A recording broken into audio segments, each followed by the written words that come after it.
From the combined crew of blindandroidusers.com and accessibleandroid.com, it's time for your favorite Android podcast. Kick back now and enjoy another fine episode from these fanboys and gals as they navigate Android from a blindness perspective. And now, here's your crew.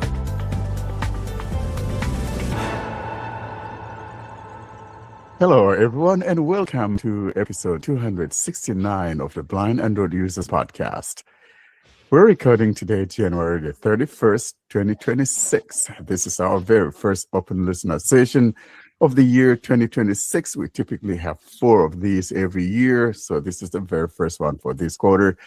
And we are excited to be here. And today is just an open session, open listener session, as I indicated. So we'll talk about things that matter to us and or party, talk whatever that we want to talk about.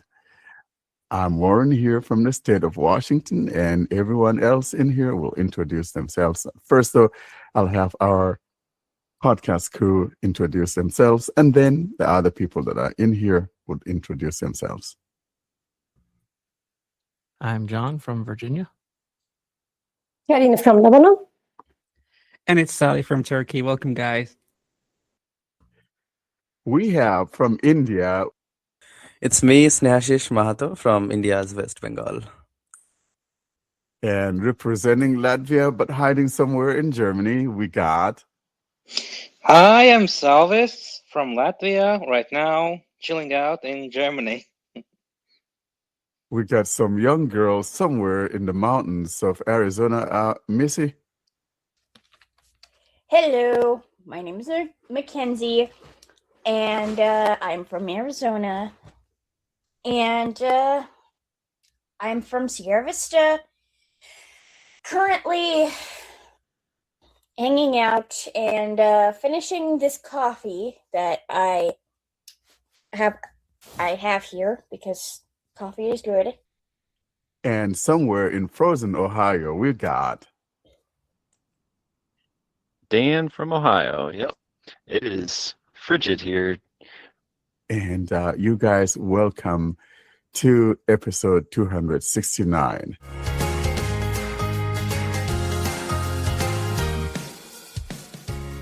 Let's begin by some of the things that we have talked about as a crew here. We talked about some of our favorite apps of 2025, those that we thought that took the crown for 2025. Let's begin with e-reader. You guys, which one do you think would be the best for 2025 from your perspective? I know that we crowned, which one did we crown, Karen? We crowned, there was Quickify, and I think I was also adding Readist, or was it Readify? No, I think it was. I don't remember. But we got several of those out there, guys.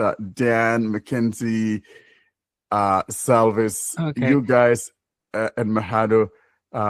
You guys, if you use e-readers, which one? No, I think it was Tech Freedom that we gave the top Exactly. one. It was Tech Freedom. And Yeah. Lauren, I want to say something, and especially thanks to Karine, that I gave Quickify another try after a real long time on my tablet. And God, I really love this app, and it came a long way. Yeah, it's really nice to be able to have this text on the screen. You know, I was with 11 Labs, and you said, how did they go with 11 Labs? And when I look at Quickify, it's really doing a great job. And what I like more is that if you're into like using Telegram, it has a great Telegram bot. When you send them a file onto bot, and you will see them in your app. That's a great thing. That's right. Quickify is kind of less melodious. We don't sing enough praises of the app because in reality, the guy's continually working on it. And every time I say, hey, Stan, there's something here that I'm not happy with, next update, that thing is there. So it's not a bad app, and it has those Microsoft voices, for example. So if you like something natural sounding, I know the price is a little bit steep, but at least you could do that one-time payment. I know a lot of people would rather have that one-time payment instead of that monthly, whatever. If you don't want a monthly, it does have the monthly as well as the annual, but also most importantly that one-time payment as well. So I think it sets it apart. So those are but the ones. Warren, Yeah, go ahead, Erin. regarding the lifetime payment, it doesn't cover the AI features. So if you want to use the AI stuff, like chatting with the AI and letting it do things for you with respect to the files that you are dealing with and the articles, you have to subscribe to this specific package, as far as I know. So the lifetime payment can't cover this. And this is just something that I think it's just normal, it's logical, it's something expected. Because, when you are dealing with an AI service, actually the dev himself is paying for the service. So, and this payment is not one-time payment, it's just recurring payment. So for that reason, he needs to cover this payment. And this is what is making him make the AI features I don't know if it's annual and monthly, but I think there's the monthly subscription. But I'm sure about what I'm sure about is that there's no lifetime subscription. You're right. There's no lifetime subscription. I think it's monthly. I think the thing though, for me, I don't use that feature.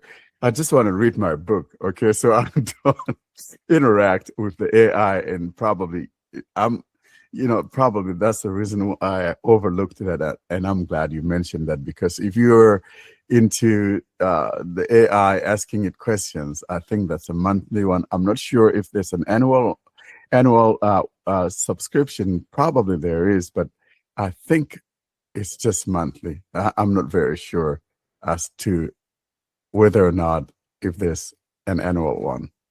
So Dan, let's start with you. Do you use any ebook reader apps? And if you do, which one would you deem as the best for 2025?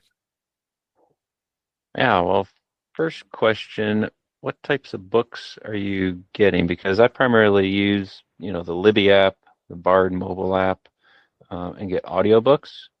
So are you getting like the classic books and reading them, or like where do you get your books so you can use the e-readers?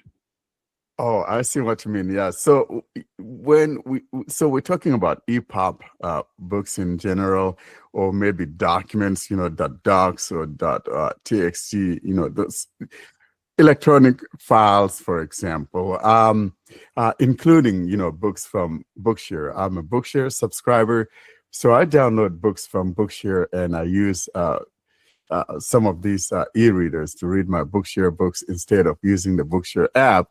Occasionally, I would use the Bookshare app, but to be honest, most of the time, I'd rather just use another third party. Oh, okay. I thought the Bookshare was DRM locked down, and you could only use the Bookshare app. That's interesting. I'll have to try that now. No, you can download in the download segment or session.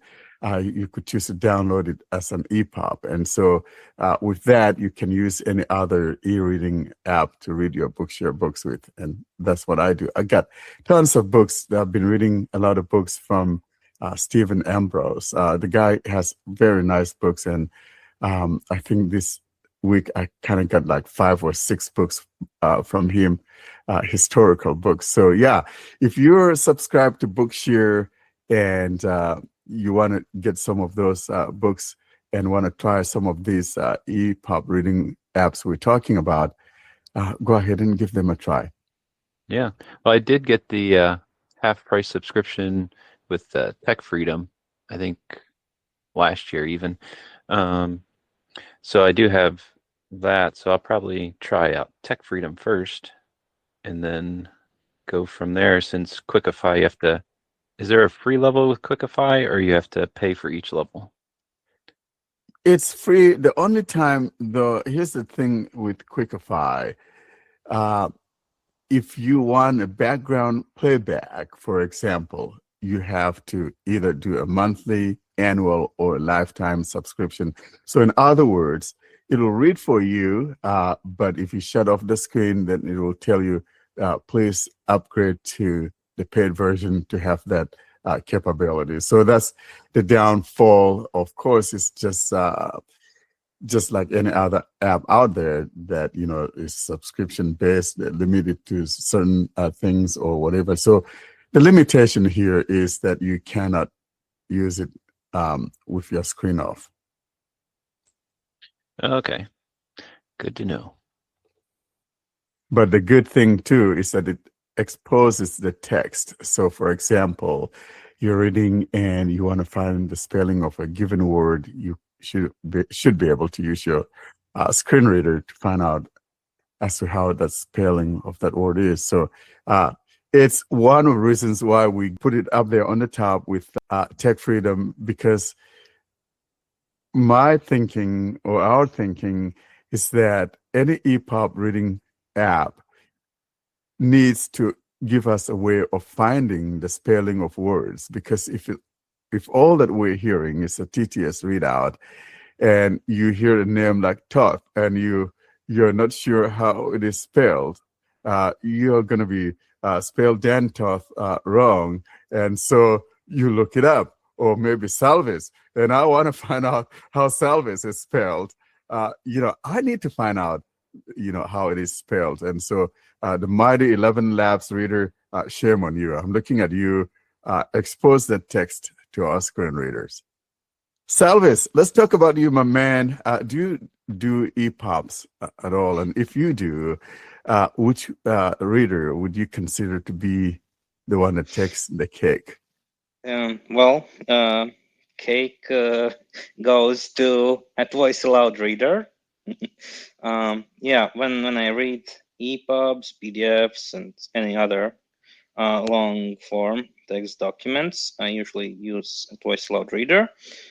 Sometimes also 11 Labs reader, but I don't know, for some reason those voices sometimes trail off with longer sentences and paragraphs. So voice aloud reader is go-to app for me. And yeah, I also like recording those text files sometimes so I can share them with some relatives or friends who also are blind, and yeah, it helps. So yeah, that's about me. Yeah, so text aloud, at voice aloud, what is it? At voice aloud, right? At voice aloud. At voice, yeah. The guy has been trying a lot. I mean, he's got constant updates and he pays attention to accessibility, and definitely is one of those apps that you cannot go wrong with, and supports lots of different formats, especially struggling with a PDF. That is good for that. Sometimes I think though the conversion takes a little bit of time, but so do all of them. Some are fast and some are very slow when it comes to converting PDF files or whatever. Yeah. So yeah. Well, at voice aloud, good thing is it uses Google TTS or on Google Cloud as well, and Google is like one of few TTSs which reads out in Latvian language. 11 Labs now also offers reading out in Latvian language, but sometimes they have not so well pronunciation. So yeah, Google is a bit better. Yeah. So at voice aloud reader is the one for you. Yep. Mackenzie girl, do you read EPUBs? So I haven't been. So I'm gonna be honest here. I've been looking at a few readers back then. One reader I have messed with in the past, and I might try installing it on this here phone, is I think it's a program called InstaReader. Another program I know I can get my hands on is Dolphin Easy Reader, because it's on Android, and you guys know how I used to use the Braille Note Touch and those devices. So I kind of got into Easy Reader and stuff like that. I'm planning to try out Bookshare Reader because I still have an active account. I don't know. I haven't been doing much. Most reading I do is on the computer. So that's also that too. So yeah. Yeah, so you mentioned Easy Reader from the Dolphin guys as well as the Insta Reader. Yeah, I think there's something called the Insta Reader. I have Yeah, it. it's Insta Reader, but now it Yeah, has been discontinued. yeah, I don't think it's there anymore. I'm not sure what's going on.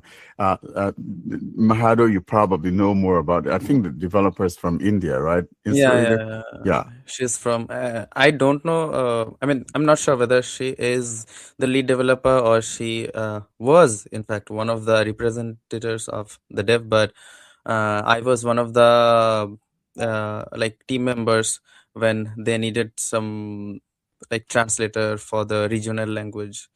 So yeah, it suddenly got disappeared. But we tried, you know, several times to knock their doors, but no. Yeah, well, it's kind of a little bit hard for some of these things to continue, most especially when you're It was looking more for like payment. an audio player.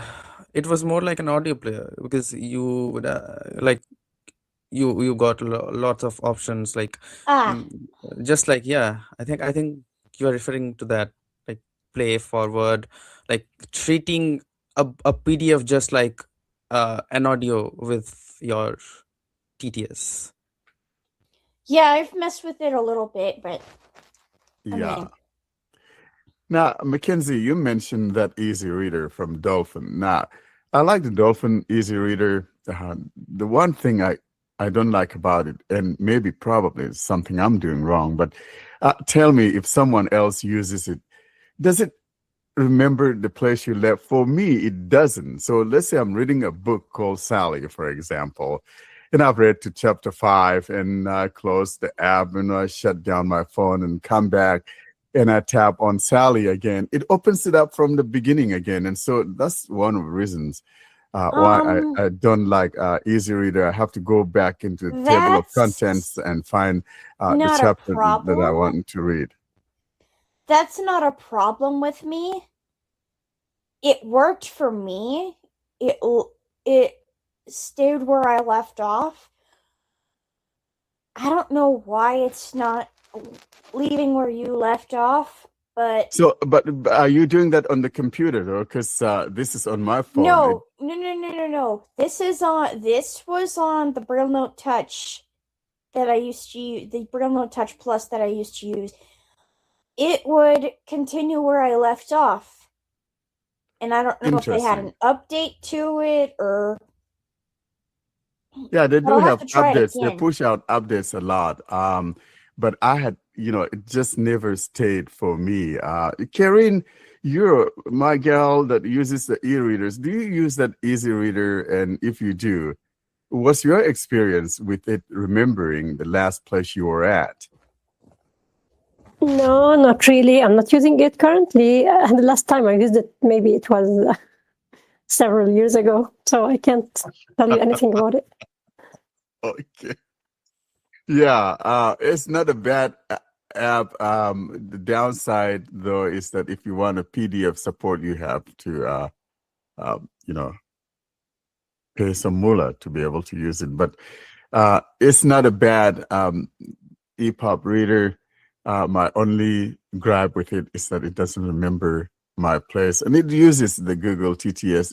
Once upon a time, they were using vocalizer voices, but then they were charging like $9 instead of the $3.99 or whatever, and it wouldn't even let you use your own vocalizer voice. For example, if you had purchased one, let's say you purchase one from Code Factory, or if you have some other voice, maybe Eloquence back then in those days, and you want to use that Eloquence there, it just didn't let you use your locally stored TTS engines, and they wanted you to buy that. And I think it didn't work out for them. So now they're exclusively just using the Google TTS voices.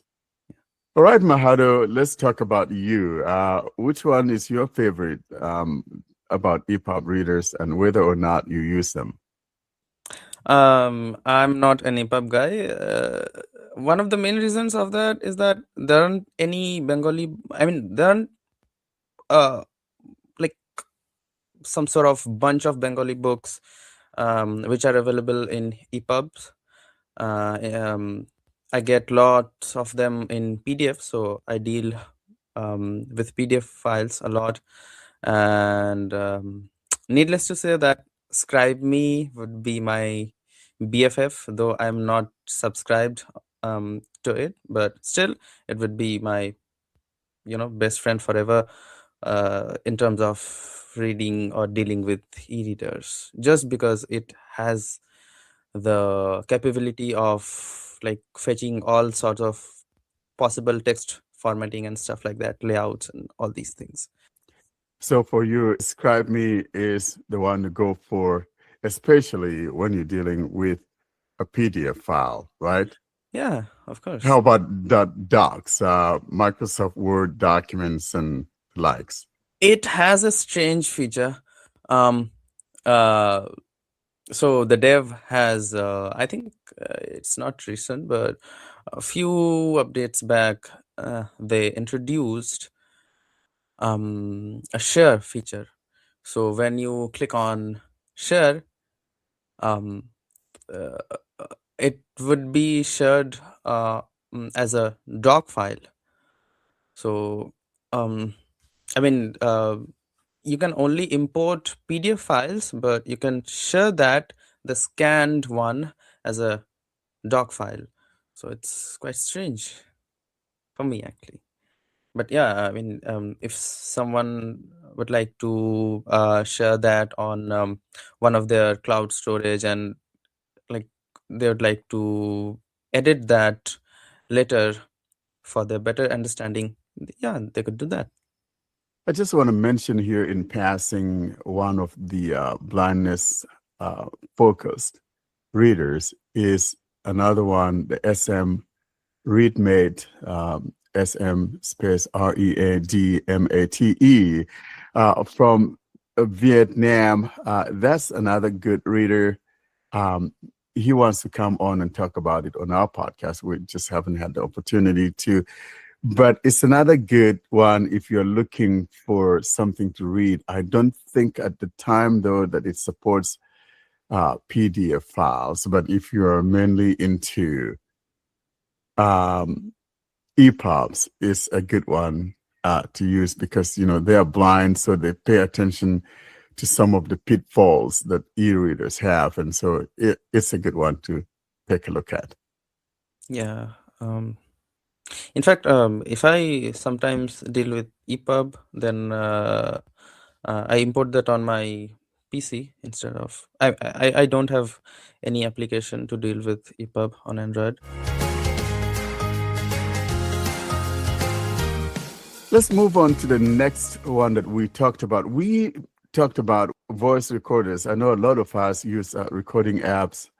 Mahado, let's start with you. Do you use any audio recorders? And if you do, which one is your favorite that you think deserves the crown? Mine is Audiolab for Android, of course, because it has a bunch of features. Though I don't use, I don't do all of my audio stuffs on Android. But yeah, if since it is for Android, yeah, of course, Audiolab. I think that places you there with John. John,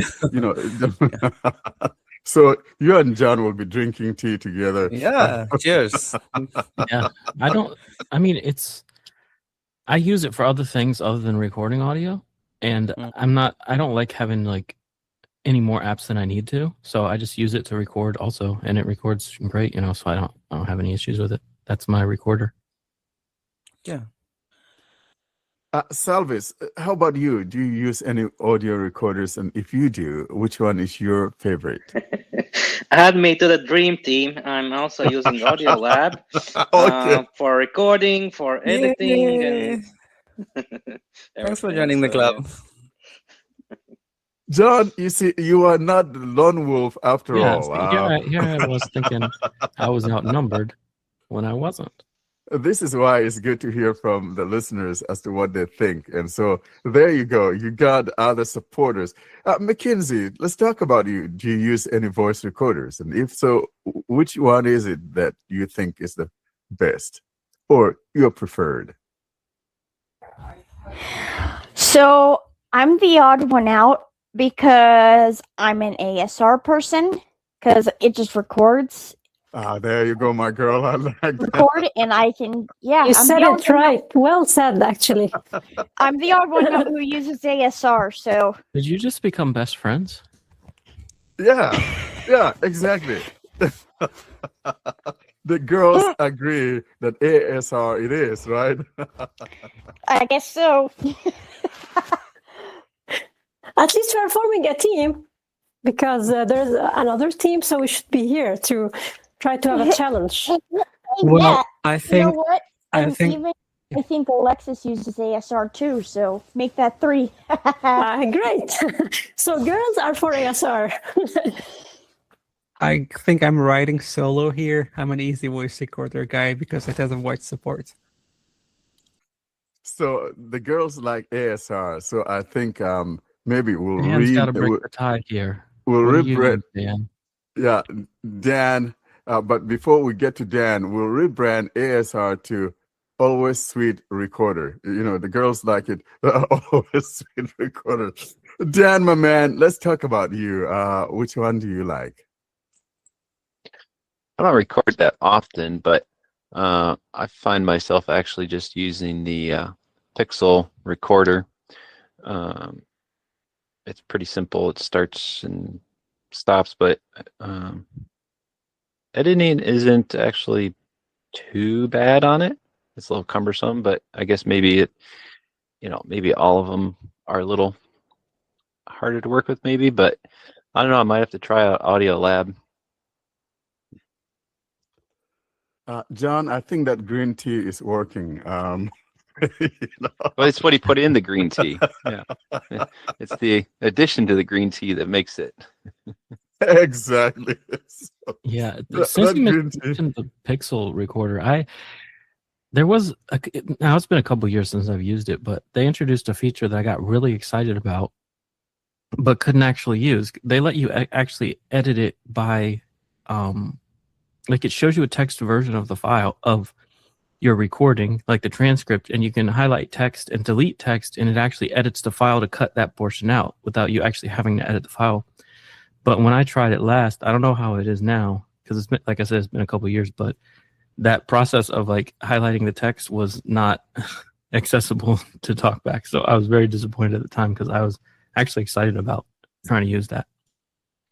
Yeah, I'm not sure. I haven't tried to edit the text itself, but that is another thing that I do like. You get that that text description also, and then I believe the last time I used it, when there was multiple people talking, it actually labeled speaker 1 and speaker 2. I believe it did that too. So Yeah, I like having that text exposed. Yeah, it does label the speakers and all of that. The only thing that I don't, and I'm a Pixel guy, but I don't remember the last time. Maybe like John, I don't remember the last time I used a Pixel recorder. It's a great recorder. However, it just, for one thing, what you recorded is not always easily accessible. I mean, when I say accessible, I'm not talking about accessibility. It's not easily found. So let's say you record something and you just didn't open it right away. It takes a little bit of digging, or you have to go to the web page created for it to find it. I just want to find what I just recorded, locally right away. I mean, it's there, but it takes a little bit of whatever time to get to it. And I don't like that.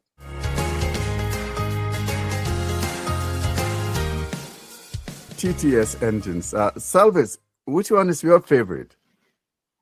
Yeah, my favorite is the most basic one, Google TTS, because it has Latvian language support, and it sometimes switches between languages. Like you can write Nice. text in English, German, Latvian, and so on, and it switches the language and voice on the fly. Mahado, which one is yours? I'm on vocalizer with Samantha being my little, but sometime I switch to various. I'm trying to shout out to Google, but it has some issues in terms of like switching languages, but that is why I can't say. But yeah, if they could fix that, then no doubt Google will be the best for me, but currently it doesn't. I'm surprised you mentioned the S word, Samantha. I don't like that TTS engine. Well, I think that places you with our friend Joe Hodge. You guys like Samantha. John, you remember Yeah. you and I giving Joe a bad time? Yeah, because that's the iconic Apple voice. That's why you really don't like it. Yeah, one of the main reasons could be that because it has like for its like the premium thing, which has some kind of muffled pronunciation and stuff like that. Because I'm using the compact one, which sounds literally great. So you should try the compact one. Interesting. Yeah, I just couldn't stand Samantha. Mackenzie, which one do you like? For me right now, it's a little bit of a hard one between Google and Deck Talk. For you, though, is between the Deck Talk and the Google, but you're leaning more toward the Deck Talk, and the Deck Talk that we're talking about still has not come to the Play Store yet. If one is looking for it, they have to find it on GitHub. And so if you're someone who likes that Deck Talk, you'll have to find it on GitHub. Yeah. Okay, so Salvis, you said that you're using Google TTS with multiple languages, and I also do use 2 languages. And in fact, the languages that I use are easier to differentiate and to just know which language is which, because one is Latin and the other is not Latin. So actually, although this is the case, Google TTS does a very bad job when it comes to switching automatically between languages. So did it work, or is it working really well for you with respect to automatic language switching? Yeah, since Latvian is also one of Latin writing language, then yeah, it switches well from between English, German, and Latvian. I don't work too much with non-Latin scriptures, but yeah, well, there's always a possibility to choose the language if I would need from TalkBack, straight from TalkBack. Yeah, but that's good that it's working reliably. It's something that surprised me, actually. I think the problem could be different these writing types like Latin, Arabic, Cyrillic, or something. That might be issue. When changing between those, it could be problematic. But between Latin languages, it works well. Yeah. Yeah, but if we want to talk about which one should work better, it should be the Latin and non-Latin. I mean, when you are talking about different character sets, completely different character sets, it's not possible to just think that this is using that language or this is using the other language. I mean, because the characters themselves are completely different. So if it doesn't deal with this type of switching well, it's just a bigger problem. I mean, it's logically easier to distinguish or to just make the better switching when you are dealing with different sets of characters that aren't at all related. So this is what makes me just feel surprised about all of that. Yeah, that's a job for Google team. Yeah, and it works too well with like different English languages. Like it'll know somehow that I guess it just knows by the language of the page or whatever. But if I'm like reading an email from somebody or I'm on a page that's like a UK page, it starts talking in the British voice. And I just wanted to stay with US. So yeah, it works great in that situation when I don't necessarily want it to. The language isn't actually changing. I hear you, John, because I've come across certain pages and maybe a Chinese pops up or some Asian and it reads it in that. I'm like, oh my, and I didn't want that, but yeah, and it's or hard like to if I, understand. yeah, and or if I got some email or from someone in the UK, for example, it observes the spelling there and it reads it out with a UK TTS voice and all of that. So. Yeah, it does work. That's another issue that eSpeak has, and eSpeak is a little too, it does it a little too much, which is why I don't use eSpeak. I would use eSpeak if I could, if it didn't have those stupid glitches with the language changing and everything else. I would, but, eSpeak is just not, eSpeak is off the table for me, unfortunately. Yeah, it's on a different plane. I give it a different name, but maybe not for the kids to hear, but you know what I mean. But anyway, yeah. Or as some people like to call it or as some people want to call it eSqueak. Yeah, I call it the HMA. Hide my ...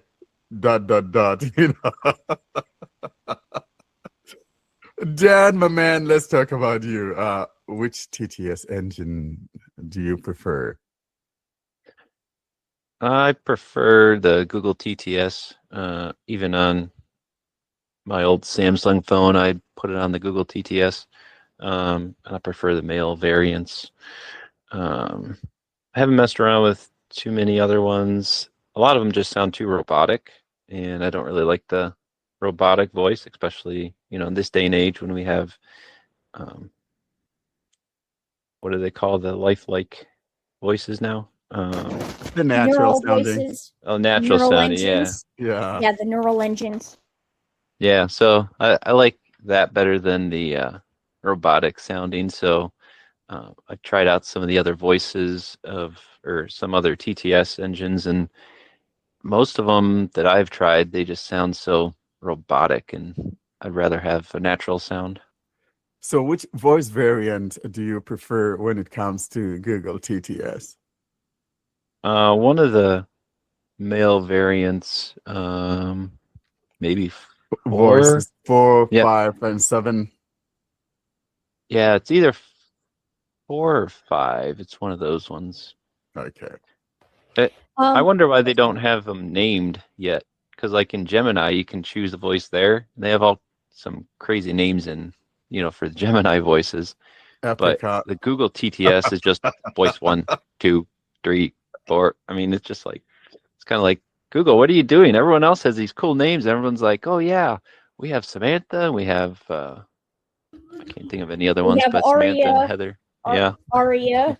Oh, okay. Another thing is, you guys are going to give me a hard time when I tell you this, but if I'm going to be using Google TTS, it's voice 1.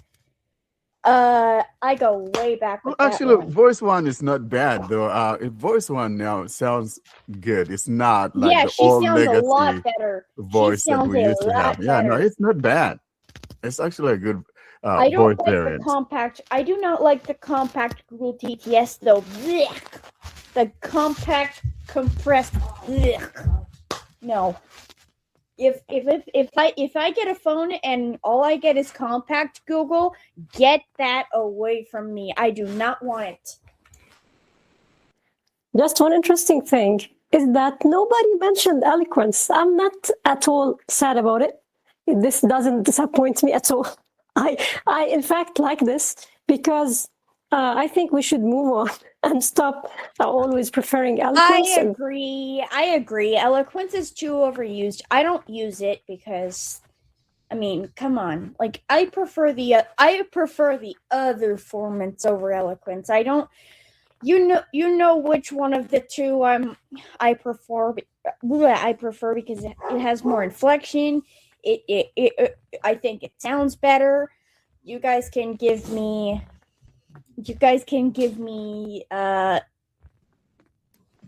crap for it, but you know what? I don't care about eloquence. I'm just like, finally, people are starting to step out of their comfort zone because, like, come on, people.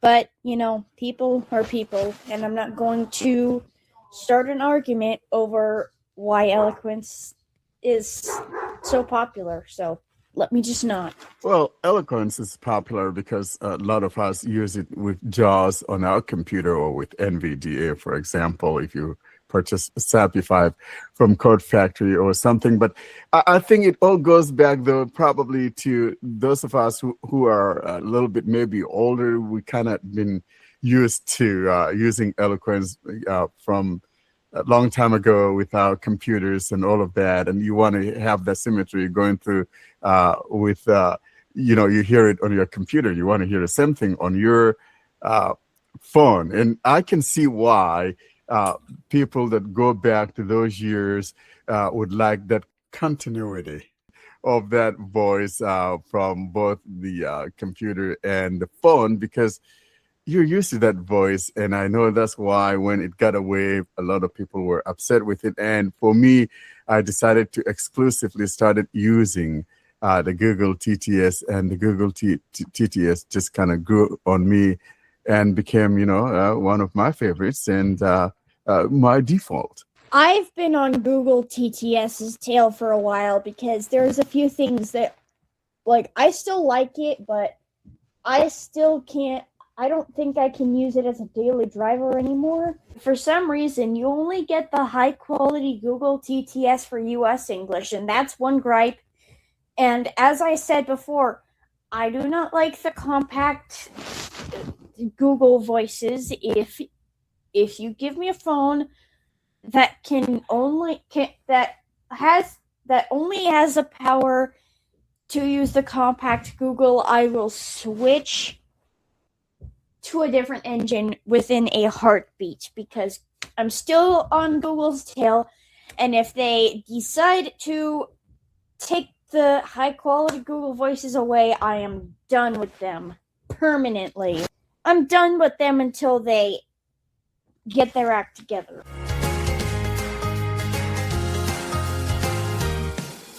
Let's move on, though, to podcast players. And Mackenzie, do you use podcast players? And if you do, which one is your favorite? Well, I used to use Google Podcasts, but that went down. That went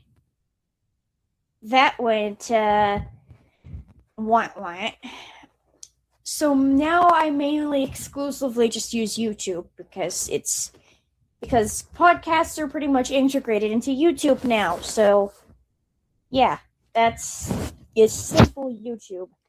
Yeah, that's a good one. Dan, how about you? Which one is your favorite? I like Spotify. I mean, it has a pretty good interface. You can set notifications. That's my man now. What? You and Sally Yeah, are drinking that green tea it. together. Well, it tastes good, so I mean, you might as well Boys. drink it. That's I love it. you guys. No, but Spotify, I mean, it's pretty clean interface. You can find most things, and most people will publish podcasts to Spotify, so you can find them easily. The search seems to work fairly well. The other one I used, I don't remember the name of it, but I get notifications every once in a while, and it pops up Pocket some of my Cast, feeds. Podcast Addict? And Not AntennaPod. Addict. Oh, maybe AntennaPod. Yeah, it's Mhm. AntennaPod, Yeah. I think. Yeah, Yeah. John and I like Antenna. We like the pod. Yeah,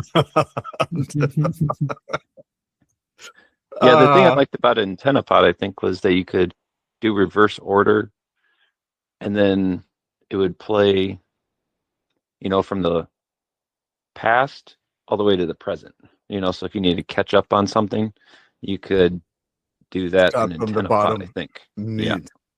Without having to scroll a bunch, those times you have to scroll and, blind Android users already has 200 some episodes, right? So that's a lot of scrolling to get to the bottom. That's right. Salvis, are you a podcast listener? And if you are, which client do you prefer? Well, most of the time I use YouTube, but also Spotify for those podcasts which are not on YouTube. So yeah. Sally, that green tea of yours seems to be working. Yeah, of course. I was the one who started the YouTube team. Wouldn't that be me who was putting something in the green tea? Yeah, well, we'll let you guys have that green tea. Mahado, how about you? Yeah, I'll be with Kenzie for most. For the 90% of time. Sometimes I do use Spotify, but yeah, I'll be with Kenzie, of Wow, course, with I'm YouTube. blown away. Yeah. Google got what they wanted when they axed Google Podcast. They wanted Yeah, everybody to start using YouTube. exactly. Well, the thing I don't like about YouTube, though, is that you can't turn off the screen, right? Unless you're on a You paid can plan. for a price. Well, yeah, But if I you're on the do paid plan. Yeah, Yeah. do they do that with the podcast too? You Yeah. think? No, Yeah, they they don't. don't. Anything. It's just I like a don't think video. I don't think they would do that with the podcast because, especially if it's audio, right? I'm pretty sure they do. Yeah, they do. They do. Even YouTube Music, like the YouTube Music app, you can't listen with the screen off. Yeah. Well, the one thing I did with YouTube Music is I uploaded my music collection. Well, it was on Google Play, and then they nixed that one. So then I transferred over to YouTube Music, and if you go to your library, the uploads, then you can listen to it with the screen off. Yeah, in fact, Okay. if I see that I have blind Android users subscribed both on YouTube and Spotify, then of course I would prefer Spotify because just, I can lock the screen and Nice. Right.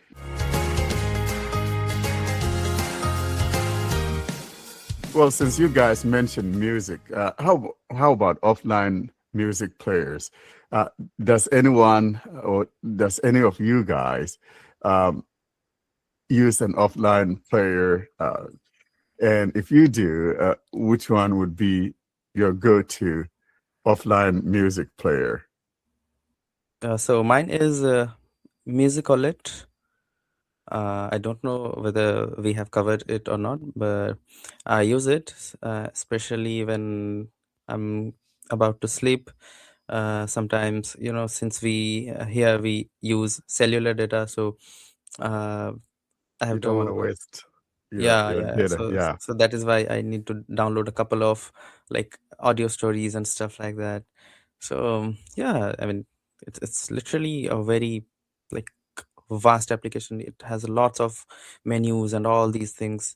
I think you should have some sort of understanding of the concept of some like audio things and stuff like that. So otherwise you won't be able to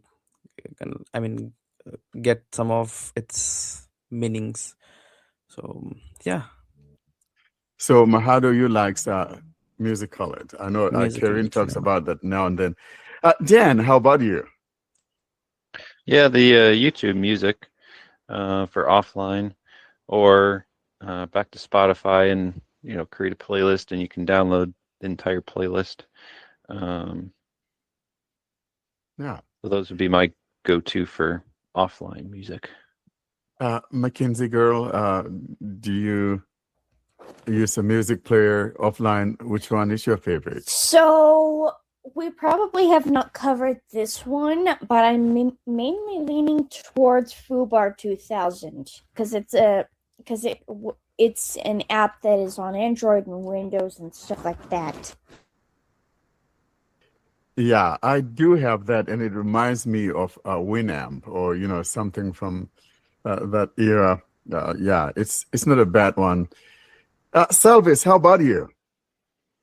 I don't have really offline music collections, but for files, MP3 or WAV files, which I need to listen offline locally, I usually use YouTube Music.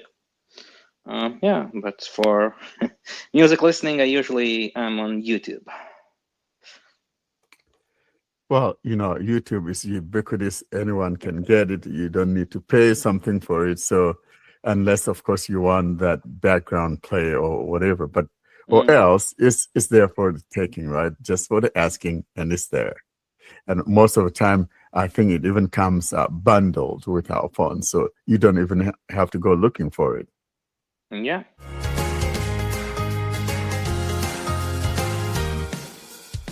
Let's turn on to audiobooks now. Mackenzie, which one is your favorite when it comes to playing audiobooks? I just mainly I'm not an audiobook player at the minute, so but I'm probably going to still use Fubar 2000 again for files, because if they are in MP3 or WAV or OGG or whatever, it's basically compatible and I don't have to mess with anything else. So, yeah. Yeah, that's that makes basically sense. me right now. Yeah, makes sense. Dan, how about you, my man? I like Libby, the library app. I think I have 5 different libraries connected to it, so I can usually find what I'm looking for. But I also have used Bookshare Reader and then Bard. But So I think like... Libby's like one of the I think Libby's the one that I like the best. And then I've actually gotten a couple the developers of the Libby app to make a couple changes where like buttons were unlabeled and such. So I've been able to interact with them a little bit and get them to make that app more accessible. So you're not liking Libby just because it has that nice girl-sounding name, right? Is Dan? Oh, is that a girl's name? Oh, I didn't even know. Yeah, just like a certain. You know what? No, I'm gonna stop right there. Oh boy, I'm just messing with Stop him. right there. There's 2 Libbies in the TTS department. There's a Microsoft one, and we already know the other one. Yeah. So that Salvis, you do audiobooks, and if you do, which one do you use, or do you just use your? There was something you mentioned earlier that you play your files with. Well, when books are text to speech, then I use a voice aloud reader. But for audiobooks, all my audiobooks live on Audible, Amazon Audible. So yeah, I use that for my English audiobooks. That's good. That's good. I don't use Audible. Audible has lots of books and stuff like that, but like Dan, I'm not too much of an audiobook kind of guy, but lately, now and then I use the Bard, and they have some of the books that I'm looking for. And so if I want to use or listen to an audiobook, I use Bard, or else the smart audio player would be the app that I would use if I were to be an avid audio book listener. That would probably be my choice. I also did get an Audible subscription just so that I could get the Harry Potter full cast edition, which they've come up with 3 of the books so far, and I'm really enjoying those ones. But I don't know that I'll keep the subscription after that, but you get to keep the books you get 12 credits in a year, so I'll get to keep those books and re-listen to them. Interesting. Yeah, I think that the Audible subscription is a little bit funny. It's what, like $15 a month or something? It's confusing for sure. Yeah, it's $15. It includes, if you're paying the $15 version, it includes 1 credit for you to buy anything you want, and then you also get access to the Plus catalog, which is like the free stuff. So they do have some free stuff on there, kind of like a library like you'd see on Netflix or something. But of course, all the popular stuff you have to spend your credits on. And then, yeah, like Dan mentioned, anything you use a credit on or pay for with money, you can keep even if after you cancel your subscription. So you can still log into the app and everything and use it normally. You just, you just won't have access to the Plus catalog anymore.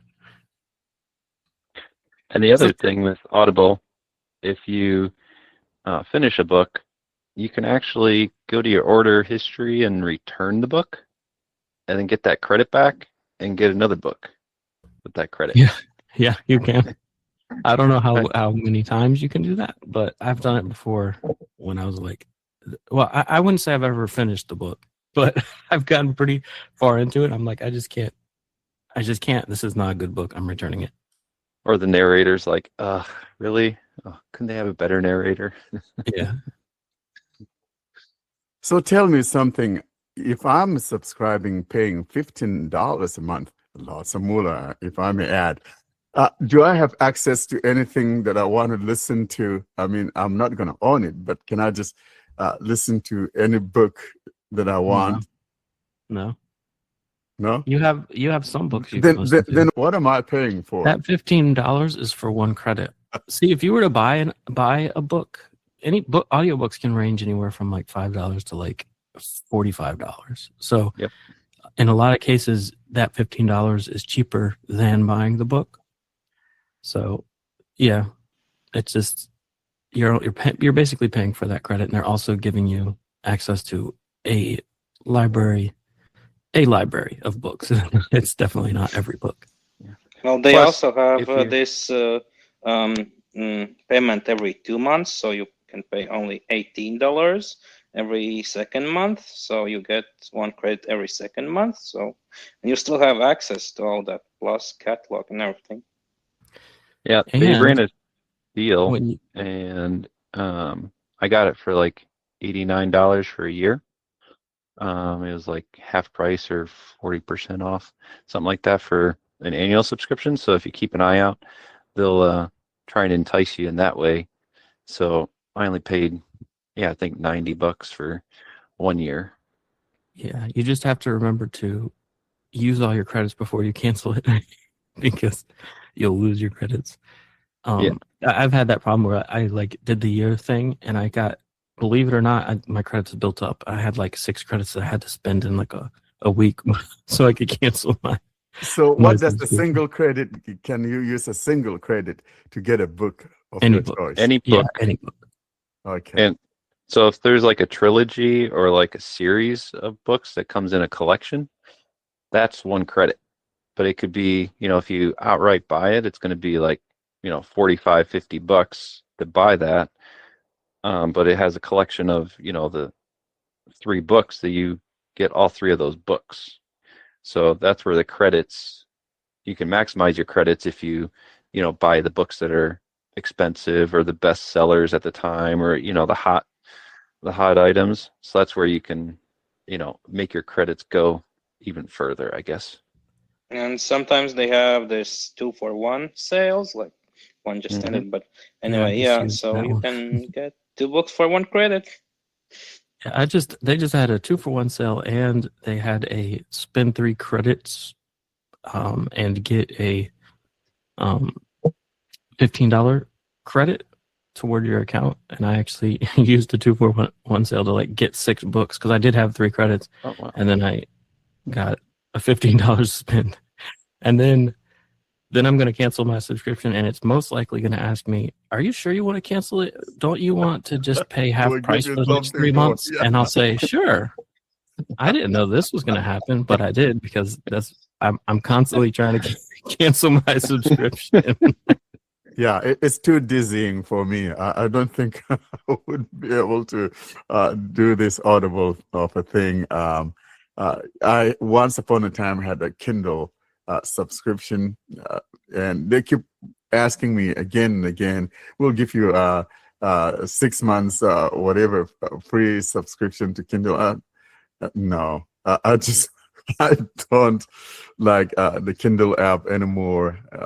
All that funny stuff going on. So, but yeah, I know my wife has she has the Kindle one, and of course, we're both on because from the same family. I could get books for free.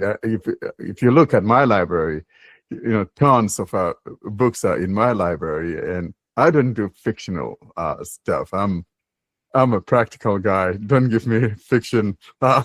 When I was a kid, I liked fiction books, but now, no. Just about reading books about Kitty the dog or whatever. I don't do that fiction Yeah, I'm the anymore. opposite of you. You said who's that author you said you like earlier? Stephen Ambrose. Yeah, I said I was gonna chime in and say you like Stephen Ambrose. I like Stephen King. Two very different authors. Yeah, so there you would be with Julia. Julia likes Stephen King, and I could just never wrap my head around that. I don't know. I have no clue why people like Stephen King, but it's just not my thing. I'm not into make believe. Maybe that's why I'm not like a movie kind of guy. Unless of course if it's like a documentary, or else you're not going to find me in the movie house unless it's something very good. I don't do make believe. I'm too practical for my own good. You'd be just happy watching PBS all day, huh, Warren? Oh yeah. But That's the believe it public or not, broadcasting system in the States here. I like the kids stuff though. Sesame Street? Yes, all the kids Warren, stuff I can that's not tell you real, about. right? Yo, it's not real. That's not a documentary. No, it Those isn't. puppets. But so believe it or not, if I were going to read a fiction book, it will be one of the kiddie stuff. Maybe like a Cinderella or something stupid, or like the Jack and the Beanstalk story. So I think I go back to my days when I was a kid, and I've been looking for some books that kiddie stuff that I read when I was a kid, but I just don't do fiction. All the novels, all the stuff. This brand new novel came out or whatever and stuff like that. I just don't do that stuff. So I like biographies and history or real stuff like that. That's what I like. So you prefer to read Cinderella instead of reading Stephen King? Yeah. Are you for real now? Karen, That's you like strange. Stephen King? Well, I don't like all of his works, but there are some legendary ones, I think. So yeah, I like some of his works to say like there are novels that are really perfect, but there are others that are not my type of writing. Yeah, he writes a lot of different kinds of books. Like people just associate him with horror, but he actually writes a lot of different kinds of books. Yeah, well, I think that's the wrong association I have him associated to, because when I hear Stephen King, I'm thinking of something in the closet, some scary thing in the closet jumping out. Yeah. Well, those are the books that I don't read, actually. Yeah, so I just don't. I remember, I think I've told this story a million times. I read a book with one of my students, a fifth grader, some book called Deep and Dark and Dangerous. I had nightmare. I mean, I had to read it with the kid because it was their book requirement, but it gave me the chills. I had nightmares over that book, so it's not my thing. So the thriller espionage books would not be in your genre then? Is that what you're saying? No, it wouldn't be. No. Yeah, I like James Patterson. and Lee Child with the Jack Reacher series. I like those are two authors I like. Well, Warren, since you mentioned the audiobooks, and I know that you are not a fan of audiobooks, I'm right? Yeah, I'm not a fan of audiobooks. But like I said, lately I've been using Bard because there are some books that I could get there that I couldn't find as an EPUB. Yeah, but to be honest, I personally have a confession regarding audiobooks. I used to be like you. I used to mock audiobooks and say, okay, I'll read with 11 Labs and it's fine. And also I'm okay with my TTS engine. I know how it works and I'm it's fine for me. But actually, I recently came across an audiobook because the library that I'm subscribed to has included recently the audiobook section.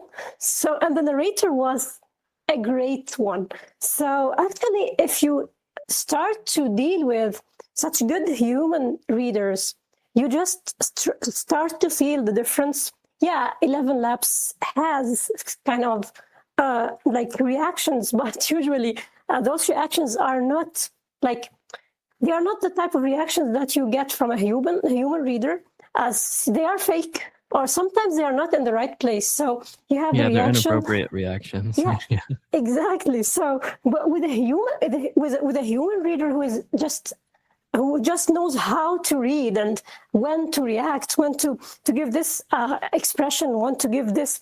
So you feel the complete difference. You feel like, yeah, I'm really enjoying the book more.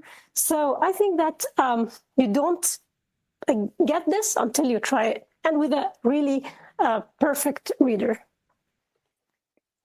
You're right. My wife, she listens to audiobooks, and some of her books, when I hear her listen to it, they may actually have like two, narrators, and it's really interesting. And she gets them from the local library, like Dan was talking about Libby or whatever.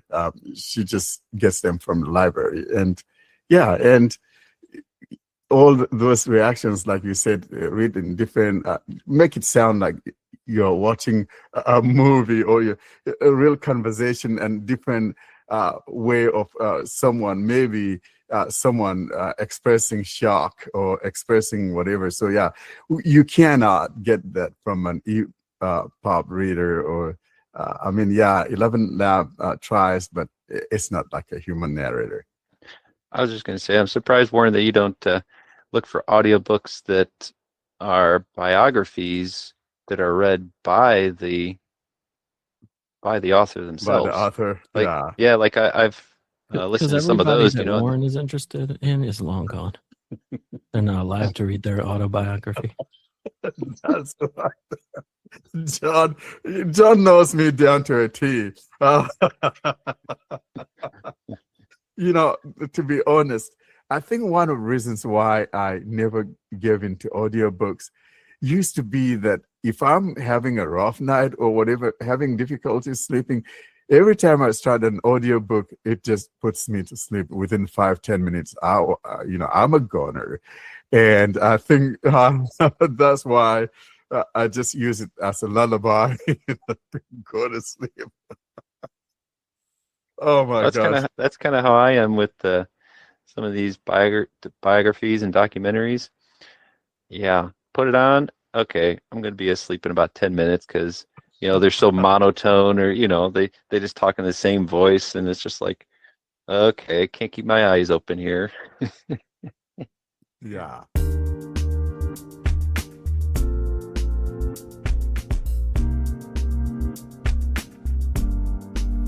All good things must end. Thus, it's curtain drawing time, bringing us to the close of this week's episode.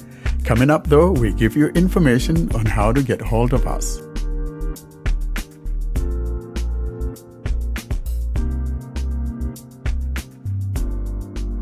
Well, folks, with that, we come to the end of this first quarter 2026 of the Open Listener Session of the Blind Android Users Podcast. And I want to thank each and every one of you guys that was able to come. And thank you so much for your honest discussion on some of the things that we have touched on today. And maybe if there are certain things we didn't touch on, maybe next time, that would be in April, we'll touch on those things. And before we say those final goodbyes, I want John to give you information, though, on how you can get hold of us. And here's John now to give you information in the case that you want to talk to us or you have some suggestions. John gives you that information on how to get hold of us. Here's John. To contact us, simply send an email to contactus@blindandroidusers.com.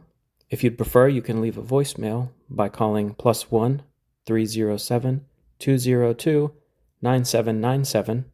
You can join our mailing list by sending a blank email to Blind Android Users plus subscribe @groups.io. You can join our Facebook and Telegram groups or subscribe to our YouTube channel using the links in the podcast show notes or YouTube video description. And you can find all of this information and more at our website, blindandroidusers.com. Well, thank you so much, John, for that information. And with that, we conclude this episode, guys. Thank you so much. Looking forward to seeing you next time when we do this again in the month of April. And from me, I want to say goodbye. Keep that home fire burning. Goodbye. Thanks for listening. Thanks for listening. Goodbye. Goodbye. Thank you for listening. Bye-bye, everybody. Thanks for listening. Goodbye. Bye-bye. Farewell, everybody.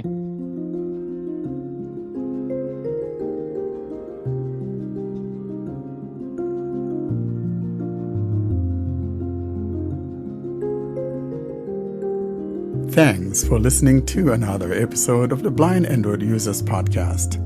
Until we see you next week, don't forget to leave us your comments and suggestions via our email contact or using any of our social media sites. Have a great week.